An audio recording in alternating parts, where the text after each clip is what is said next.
Hello there, and welcome to my second voice reading. Chapter 2 was not well received when read by the bot, so I will go ahead and redo it and read it myself.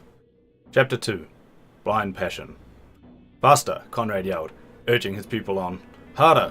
Codell's energy was almost spent, but he pushed his body to its limits. The muscles in his shoulders screamed as he continued to lift his heavy arms and propel his fists forwards, hammering them into the large red punching bag Conrad held in place before him. The contact he was making was poor due to his exhaustion. The slippery surface of the bag, which was coated in a thin layer of his sweat, didn't help, but he kept working until he could no longer lift his arms.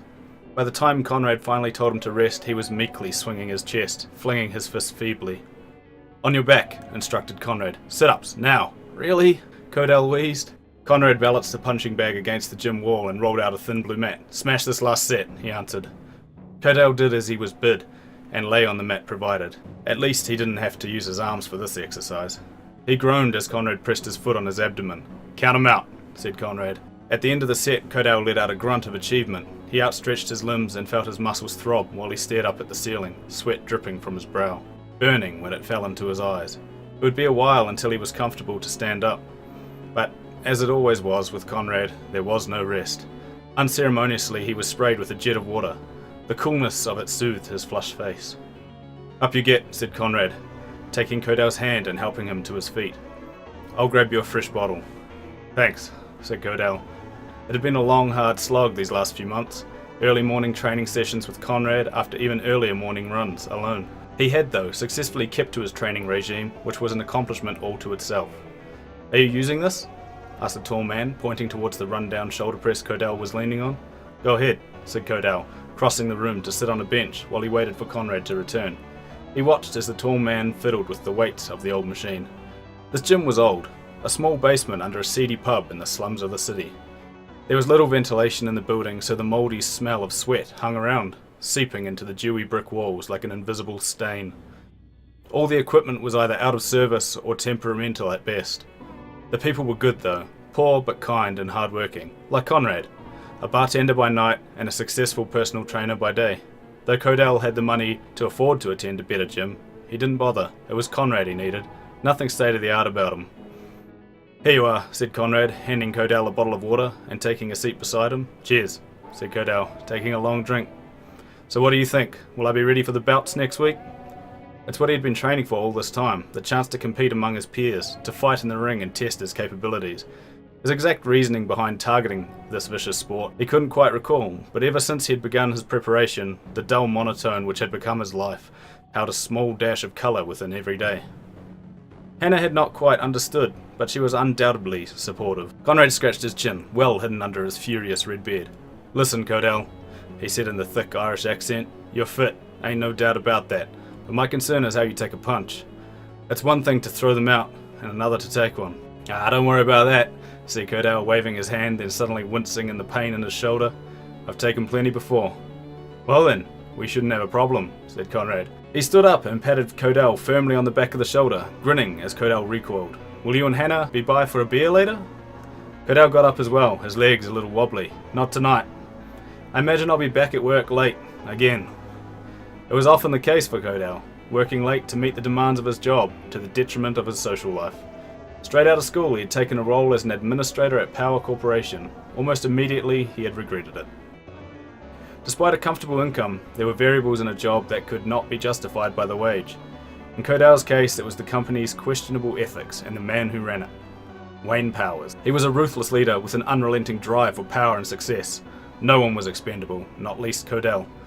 Ah well, I'll see you tomorrow morning then. Conrad wandered off towards the stairs while Codell took a left into the dressing rooms and the cockroach-infested showers. As Codell was inclined to do whenever there was a mirror nearby, he took time to examine himself and the body he was sculpting. His brown eyes shimmered with vanity. Several months of hard work had paid off, quite noticeable around his midriff, where there was now a toned visage in place of a cuddly cushion which had previously threatened to blow out. His arms and shoulders had benefited from his morning's workout. They still throbbed. It was almost as if he could feel them growing. Leaning a little closer to the mirror, he examined an indistinct scar on the bottom of his chin. It was during his monthly shave that he had cut himself. He hadn't thought it was that deep, but the scar lingered to prove otherwise. Running his hand through his thick crop of brown hair, he made a mental note to book a haircut. Ordinarily, he kept it short with clippers, but recently had not had the time. He scratched the bridge of his nose as he held back a sneeze. It was slightly larger than average, and it crooked to the left, an abnormality he didn't mind having. It set him apart from everyone else, made him unique in a way. A loud ringing broke the silence of the empty changing room. Codell retrieved his phone from the side of his bag and answered it quickly. If it was his boss, it would be a mistake to keep him waiting. He was only slightly relieved when he heard his assistant's voice at the end of the line. "Codell, where are you?" asked Cameron, the stress in his voice clear. "Powers is on the warpath. You know he insisted we all be here early today to prepare for the audit." Codell had completely forgotten his conversation with Powers the previous night. It had been late. He was tired, so could you blame him for forgetting? Powers would. Certainly. "I'm on my way," said Codell, already halfway in the small cubicle which was the shower. 15 minutes. 20 minutes later, he was rushing through the large glass doors at the entrance of his employer's building, suit on but fiddling with his tie painfully. The grand reception of Power Corp was empty, but for a plump elderly lady with greying brown hair styled with a respectable perm. She sat hammering at her keyboard with a fluid tapping behind a large counter in the centre of the room, looking quite insignificant as she did so. "Morning, Judy. New top?" Codell asked politely as he strode past her swiftly to the elevators down the hall. "It's my new cardigan. Early birthday present," Judy replied, beaming up at him. "Well, looks great," he complimented. "Catch you for a coffee later?" "I saw your desk this morning. I doubt you'll have the time." Codell stepped into the empty lift, pushed for the top floor, smiled and waved as the doors closed. "Sounds ominous." Judy was right. His desk was a mess, the piles of documents easily visible from the other side of the room. With nothing more than a cursory nod to the few people who had already arrived for work, he made his way across to his chair and slumped in it. Immediately a feeling of futility fell upon him. There was still work he hadn't finished from last night scattered across his keyboard.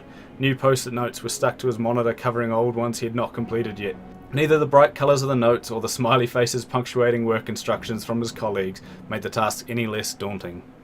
He gathered up all the loose paperwork and piled it untidily in his tray, which was overflowing into archive boxes beside his drawers. Just as he was beginning to read through his emails, Cameron scooted over to his cubicle, on the wheels of his chair. Cameron was an eager young man, but since he had started 6 months ago, Codell had struggled to connect with him. Trivially, he often thought it was because he didn't trust blonde men. "Finally," Cameron said. "Where have you been?" "Elsewhere," said Codell smartly. "You going to be ready for the meeting at 10? "Are you?" asked Cameron, nodding towards Codell's hectic desk. "Leave me to it, we'll catch up then." Cameron rolled back to his own cubicle. Codell began to galvanise himself for a trying day. "This makes me very unhappy," he sighed to himself, trying a little dry humour to lift his spirits. The statement was true enough. It was draining. Executing the volume of work Powers expected Codell to complete. Every morning his spirits would plunge as he was drowned in the waves of work passed his way. He was lucky, come the end of the day, to break free and gulp down enough air before being dragged back down once again to the soggy depths of office life. When he had first joined the organisation, he enjoyed the challenge, and more often than not, he delivered. But then there was more. There was always more. He began to wonder if Powers enjoyed watching him struggle through his day, never once getting ahead in the tasks put to him. He certainly enjoyed unloading criticism when he would undoubtedly fail to meet deadlines or made simple errors in the work he did complete. Slowly Codell became aware of Powers' true feelings towards him. It was pure, unadulterated hate. Why? He couldn't be certain, but it was there. Undoubtedly, everyone else in the office was treated poorly, but never as cruelly as he was. Perhaps it was naivety that blinded him in the beginning, but by the time he cottoned on to the treatment he was receiving, he was too heavily invested. Personally and professionally, it was too late to leave. Power Corporation, publicly, was a legitimate business with many third-party investors, but privately, it was involved in numerous underhanded transactions. Some were ethically questionable, but most were downright illegal. Unbeknown to Codell, these had all been recorded fraudulently, with the paper trail landing right on his desk. He very rarely had time to review the countless documents he signed off and processed. Sure, it was all done at the instruction of Powers, and should the authorities come calling, he would fall as well, but Codell would go with him for a certainty. With his intimate knowledge of the company, he wouldn't get far. Powers would hunt him, but it wouldn't be to get him back. Like a pig in a blanket, tucked in so tight, if he dared move, everything, his entire miserable life, would unravel. Thankfully, he could admit that not all aspects of his life were miserable. Just one thing kept his heart beating. Codell. Codell looked up, shaking himself out of his wandering thoughts. Wayne Powers stood beside him with a slight slump in his back. "Mr. Powers, what can I do for you?" Powers surveyed Codell with his bulging brown eyes, taking a moment to scratch his unshaven face. He was an ugly man, and surprisingly for a man of his position, unkempt. His face was grubby with bits of food caught in the hair around his mouth. The copious amounts of aftershave he applied could never hide the stale smell about him, like a pile of wet clothes. What hair he had left on his head was muddy brown, slippery with gel to cover the bald. Protruding through his buttoned suit jacket, which today was an uninspiring grey, was a hefty stomach, held aloft by a deceivingly strong-barreled chest. Around his neck he wore an awful tie, its colours dark and depressing, including a stroke of brown, which clashed with his unnaturally large brown eyes. They seemed to pop further from their sockets than was normal. Though he was short and rotund, Codell knew not to cross them. Looks were deceiving. "I've a meeting with the auditors later today," informed Powers.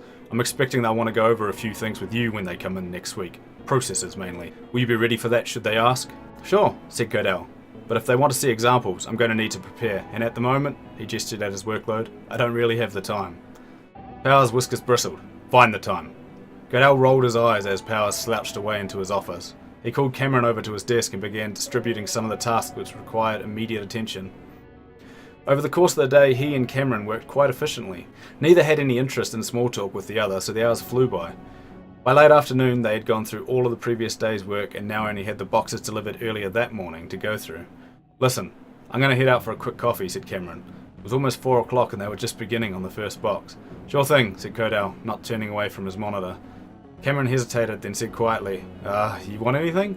Codell shook his head, and Cameron raced off before he could change his mind.